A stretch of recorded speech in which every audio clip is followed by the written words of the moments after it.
Welcome to the deep dive. So, our mission today is to take your source material.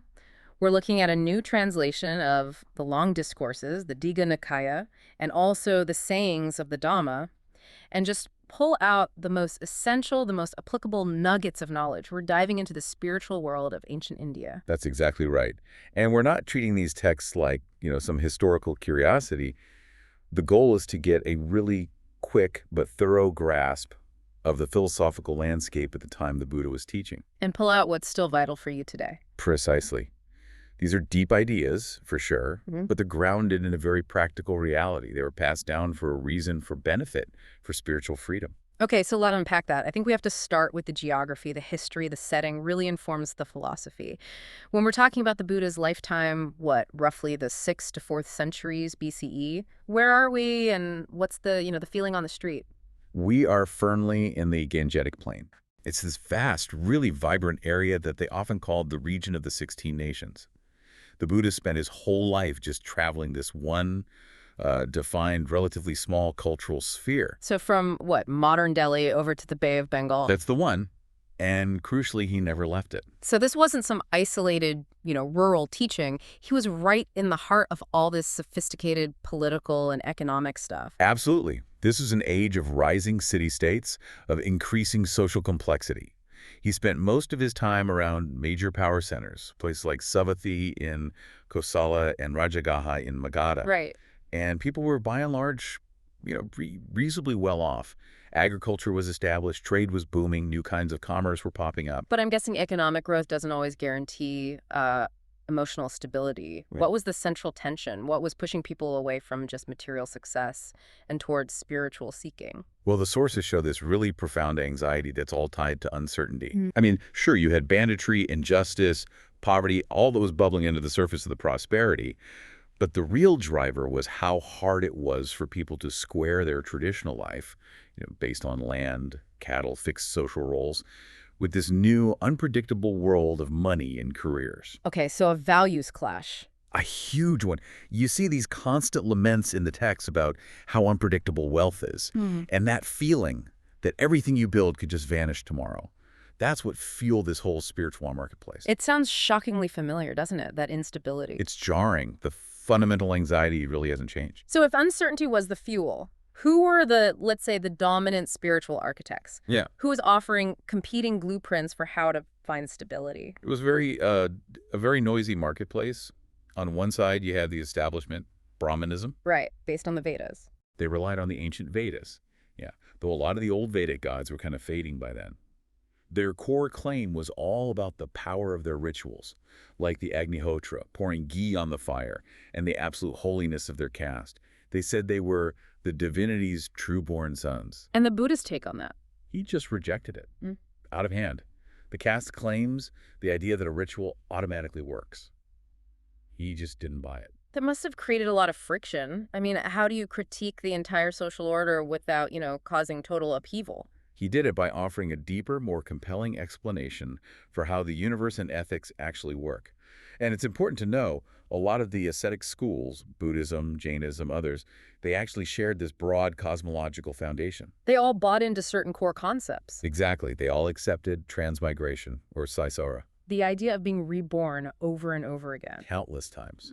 And they all accepted ethical causation, or karma. Okay, let's pin that down. What did karma mean to them? Not just fate, right? No, not fate. It means intentional action.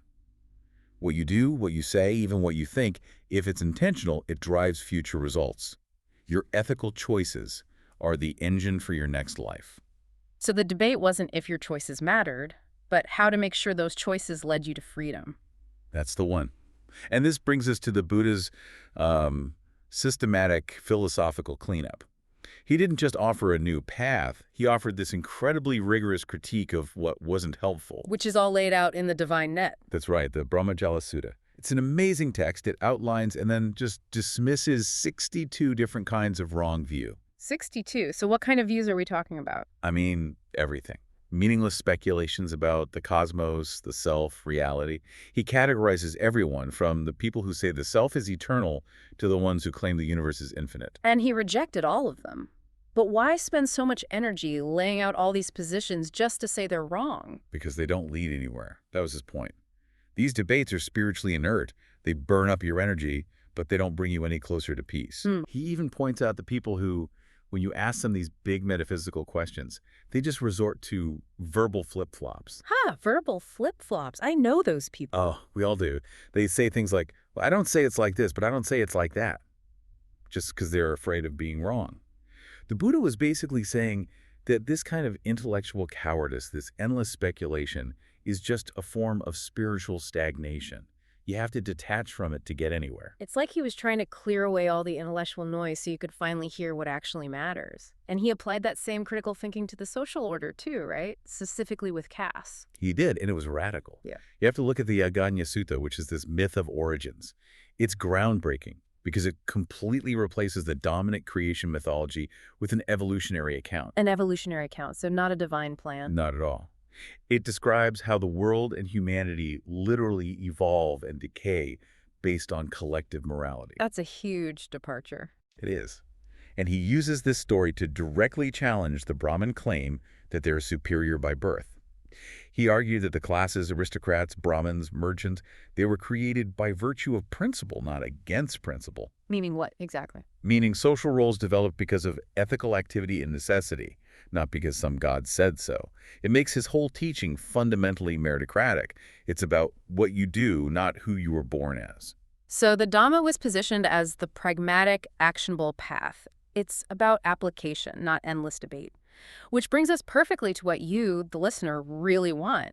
Tangible results. How did the Buddha prove his path offered real, immediate benefits? He had to answer that exact question. And the best source for this is his dialogue with King Ajatasattu in the Sutta on the fruits of the ascetic life. The king was cynical, he was pragmatic, he wanted a spiritual ROI. A return on investment. Yes. He asked the Buddha, point blank, what is a fruit of the ascetic life that is apparent in this very life? Just like a carpenter or an accountant sees visible wealth and happiness from their job. A spiritual professional looking for a performance metric. So what answers had he already gotten from other teachers? The king had already been to the extremes. He'd talked to Ahita the materialist, who was basically a nihilist. Ajita said there's no meaning in good deeds, no afterlife, the body just dissolves. Giving, he said, was a doctrine of morons. Wow, okay. And the other extreme? The Jain ascetic. He advocated for these incredibly harsh austerities, this extreme fourfold constraint, as the only way to burn off your past karma. So one says do nothing, the other says suffer immensely. How did the Buddha offer a better, more practical starting point? He started with something immediately recognizable. He didn't jump straight to Nibbana. He found common ground by offering a basic, tangible, immediate benefit: social respect and safety. Okay, how so? He pointed out that even a runaway slave, the most marginalized person in that society, if they ordained into the order, they would instantly get respect and protection, even from the king himself. They'd be exempt from being captured, from forced labor. So it's not just some moral high ground, it's immediate, practical security. A massive shift in social standing right away. That must have established a lot of credibility. It did. But that's just the first step. Right. So what's the ultimate fulfillment you can get right here, right now? That is the gradual training. It's this sequence of development that produces the truest, most fulfilling result in this very life. It's broken into 3 essential stages: ethics, sila; immersion, samadhi; and then wisdom, vanya. Let's zoom in on ethics, on sila. Most people hear ethics and think, don't kill, don't steal, but the sources seem to point to something much more active. They do. Sila is the foundation, and it definitely includes refraining from unskillful deeds. But the really revolutionary part, the part that's so immediately applicable, is sense restraint. Guarding the sense doors. Exactly. Actively guarding your eyes, ears, nose, tongue, body, and mind against covetousness and displeasure.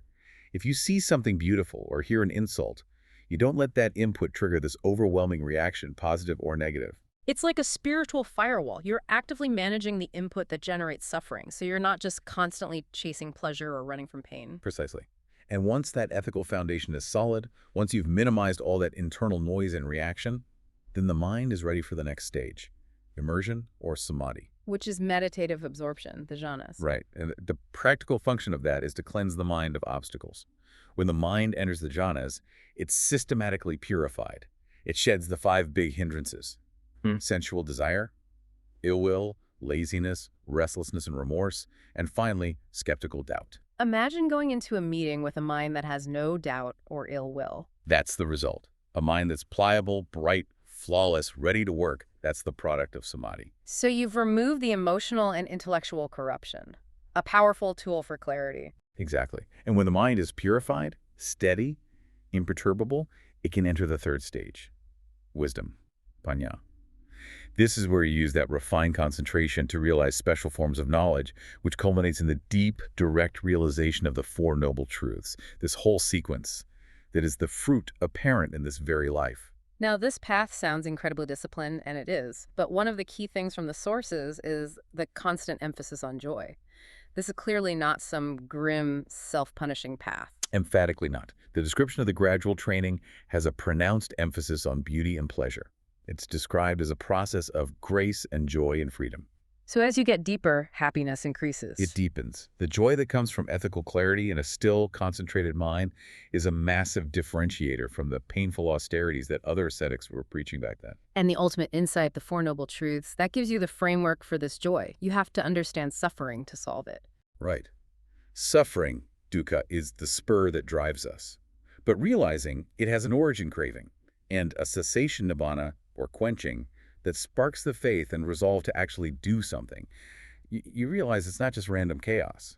There is a path. And the application of this path has cosmic scale, doesn't it? I want to go back to the Aganya Sutta for a second. You said it linked moral decay to the environment. Yes, and that's one of the most surprising takeaways. The myth shows that as human activity declines ethically through greed, laziness, it directly messes with the ecosystem.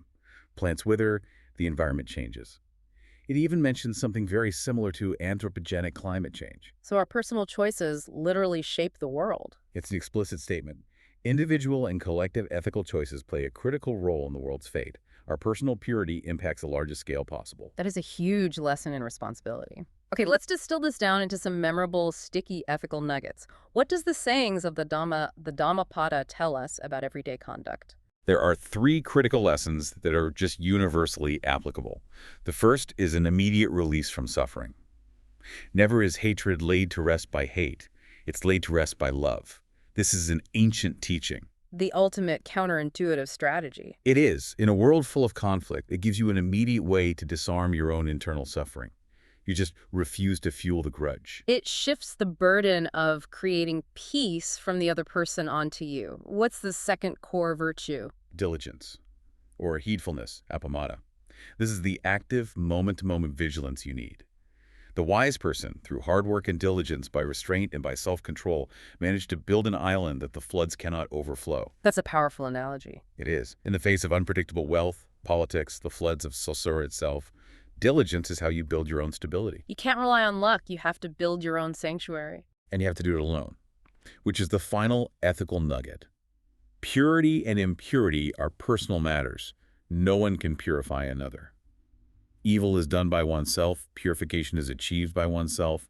The responsibility is firmly on the individual. And the path itself, the Noble Eightfold Path, is the practical application of all this. Right. It's celebrated as the way to baffle Mara. And for anyone unfamiliar, Mara is basically the personification of temptation, of spiritual obstruction, the forces that try to keep you tied to suffering and rebirth. Precisely. And the path is the practical antidote to all of that. We have covered a huge distance in this deep dive. We've looked at the competitive spiritual environment of the Gangetic Plain, the Buddha's critique of speculation in favor of tangible results, and the gradual training as a path defined by joy and freedom rooted in personal diligence. I think the most important takeaway for you is the hyper-pragmatism of the whole approach. Yeah. The awakened one was constantly getting pressure to answer these huge existential questions.